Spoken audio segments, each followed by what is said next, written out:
Hello everyone, कशा सर्वजण? अपेक्षा करते तुम्ही सर्वजण ठीकच असाल. मी प्रियंका तुम्हा सर्वांचं माझ्या युट्यूब चॅनलमध्ये पुन्हा एकदा खूप खूप स्वागत करते. आजचा दिवस तुम्हा सर्वांना शुभ जाओ. तुमच्या मनातील सर्व इच्छा अपेक्षा पूर्ण होत हीच भगवंताच्या चरणी प्रार्थना. बाय द वे, आजचा व्हिडिओ ना मी थोडासा वेगळा वाटणार आहे तुम्हाला, कारण मी बाहेर बसलेले आहे आमच्या पोर्च मध्ये. म्हणजे आमचं ना पोर्च असा आहे की आम्ही तिथे काय पत्रा वगैरे किंवा काहीच आम्ही असं काय टाकलेलं नाहीये, ओपन पोर्च आहे. तर सध्या काहीतरी पावसामुळे जुगाड म्हणून हे आम्ही असं काहीतरी केलेलं आहे. मी ते तुमच्यासोबत शेअर करतेच. पण आता ना ते करताना आमचा जो काय पसारा झालेला आहे ना, तर तो पसारा आता आवरायचा आहे, म्हणून म्हटलं व्हिडिओ स्टार्ट करून देते आता. तर चला, स्टे कंटिन्यू. चला तर फ्रेंड, आता तुम्हाला माझ्या मागे पसारा दिसत असेल तर एवढा सगळा पसारा आता आपल्याला आवरायचा. चला तर आता हे खराब झालेले चप्पल वगैरे काढून फेकून द्यायचे. आणि ह्या आपल्या आंब्रेलाज, ह्या पण खूप खराब झालेल्या आहेत. काही तर खराब पण झालेल्या आहेत.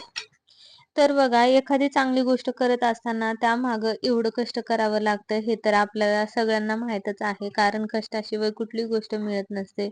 तर संसारातही असंच काहीतरी आहे. आपण जेवढं नीटनाटकं ठेवू, जेवढं हे करू, त्याच्यासाठी सुद्धा किती बायकांना कष्ट करावे लागतात. आणि किती बायका आपलं घर चांगलं दिसावं किंवा आपण आपण प्रेझेंटेबल दिसावं. बरं, घर तर असू देत, आपल्या घराच्या बाहेरचं अंगण सुद्धा. असं म्हणतात ना, की घराची कळा अंगणच सांगून जातं. म्हणून मग हे असं काहीतरी म्हणजे प्रत्येक बाईला ना संसार करत असताना किती कष्ट करावे लागतात आणि किती काय-काय गोष्टी सहन कराव्या लागतात. आणि प्रत्येक गृहिणीच्या मनामध्ये, डोक्यामध्ये हेच असतं, की मी जे काय करते ते सगळं व्यवस्थित झालं पाहिजे. मुलांचं असो, नवऱ्याचं असो किंवा अदर कुठलंही असो. तर ह्या सगळ्या गोष्टी मी प्रामाणिकपणे करत आहे. तर ह्या सगळ्या गोष्टी व्यवस्थित झाल्या पाहिजे.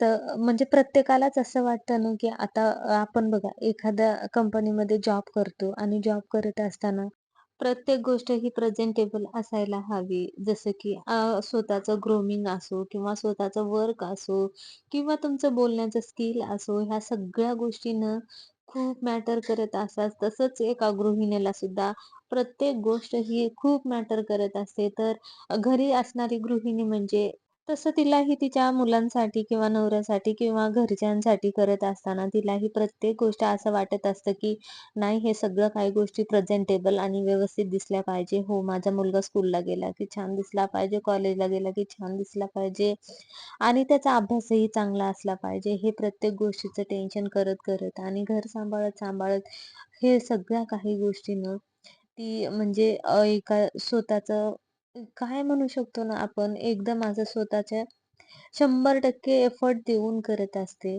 आणि बऱ्याचदा असं होतं, की आता माझी तरी फॅमिली, माझी मुलं, माझे मिस्टर मला समजून प्रत्येक गोष्टीत घेतायत. कधी एखाद्या वेळेस माझ्याकडून काही गोष्ट नाही झाली, तरी ते लोकं मला म्हणजे ॲडजस्ट करून घेतात. आणि काही-काही बघा, स्त्रियांचं कसं असतं ना, की त्या घरामध्ये खूप काही करत असतात, घरासाठी खूप काही करत असतात. पण त्यांना म्हणावं एवढं किंवा म्हणावं एवढा असा काही प्रतिसाद भेटत नाही.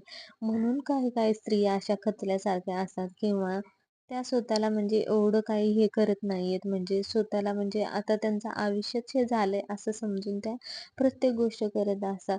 बाय द वे, खूप काही बोलल्याच्या नंतर मी आता माझ्या झाडाकडे किंवा मी आवरते त्याच्याकडे येते. तर ना, आता मी बराच वेळ झाला आवरत आहे. आवरत असताना तुम्ही बघितलं असेल, हे बघा, आपलं घर म्हणजे किती मेसी-मेसी होतं किंवा किती हे वाटत होतं ना, तिथं उभं राहायची पण इच्छा होत नव्हती. तर बघा, आता एवढंसं मी आवरलंय तर किती छान असं वाटतंय. तिथं बसावं वाटतंय. तिथं म्हणजे सगळ्या काही गोष्टी, तर तिथं हे वाटतंय. तर आता ना, मी आता इथे छान असं झाडं वगैरे लावून घेते आणि मस्तच असं आता हे झाडं वगैरे माझे आता छान ग्रो झालेले आहेत. मी जे विकत आणलेले झाडं आहेत ना, ते ग्रो झाले, तर मला म्हणजे असं वाटतं, की चला तर आता बऱ्यापैकी आवरून वगैरे झाल्याच्या नंतर मात्र माझी पार्किंग काय अशी दिसत होती. थोड्याच दिवसामध्ये पार्किंगची एखादी रूम सुद्धा बनेल आणि तेव्हा काहीतरी वेगळाच लूक असेल. तर चाललेलं आहे माझ्या डोक्यामध्ये, की एखादी रूम पुढं काढायची आहे. पण सगळ्या गोष्टी मॅनेज करून काढाव्या लागतात. खूप काही गोष्टींसाठी मन मारून जगावं लागतं. तेव्हा कुठे संसार हा छान आणि व्यवस्थित चालत असतो. तर आता इथं झाडून वगैरे घेते. झाडून वगैरे झाल्याच्या नंतर फायनली मग मी तुमच्याशी बोलते. तर आता ना इथे काय झालं होतं, की म्हणजे म्हटलं थोडंसं वेगळं काहीतरी अँगल घ्यावा आणि छान असं शूट करावं. तर इथे ना मस्तच आता मी छान सगळं आवरून झालं होतं. चप्पल वगैरे जे काही जुने मुलांचे शूज वगैरे होते, ते सुद्धा काढले. म्हटलं नको तिथं धुळीने खूप खराब झाले होते. कारण वर काही नाहीच आहे ना, म्हणून मग. तर आता इथे टाकलेलं आहे मी.